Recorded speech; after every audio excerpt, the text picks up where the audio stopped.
Everyone. आज इस video के अंदर मैं माँ की शान की एक हदीस मुबारका का ख़ुलासा पेश करूँगा। नबी करीम सल्लल्लाहु अलैहि वसल्लम के ज़माने में एक शख्स का इंतकाल हुआ तो जाकनी के टाइम यानी मौत के टाइम उसका मुंह से कलमा नहीं निकल रहा था। सरकार को पैगाम दिया गया, सरकार तशरीफ़ लाए। आपने देखा उसकी ज़ुबान पर कलमा जारी नहीं हो रहा, तो सरकार ने उनसे पूछा क्या ये नमाज में सुस्ती करता था? फरमाया यसल्लम नहीं, बल्कि नमाज का पाबंद था, रोज़े का पाबंद था। फरमाया दूसरा, क्या माँ बाप का नाफरमान था? फरमाया हाँ, इनकी वालिदा इससे नाराज़ है और बड़ी खफा है, वो माफ़ नहीं करना चाहती। हजूर ने उन्हें बुलाया, वो तशरीफ़ ले आई और बेटे को देखा आखिर लम्हे के अंदर है, लेकिन उसने माफ़ ना किया और वो कहने लगी इसने मुझे बहुत शिद्दत के साथ मेरा दिल दुखाया है, जिसकी वजह से मैं माफ़ नहीं करूँगी।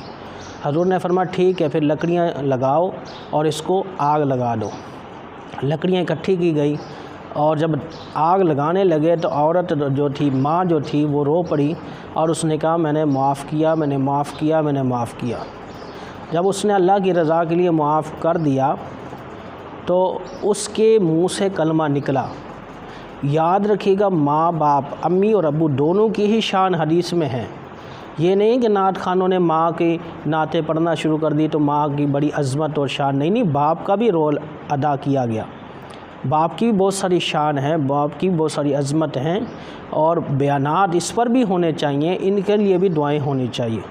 तो आई होप कि ये वीडियो आपके लिए यूज़फुल होगी। याद रखिएगा, माँ बाप का नाफरमान हर एक गुनाह की सज़ा मरने के बाद है, लेकिन माँ बाप के नाफरमान की सज़ा मरने से पहले है। वो ज़िल्लत और रुसवाई देखेगा, फिर मौत आएगी।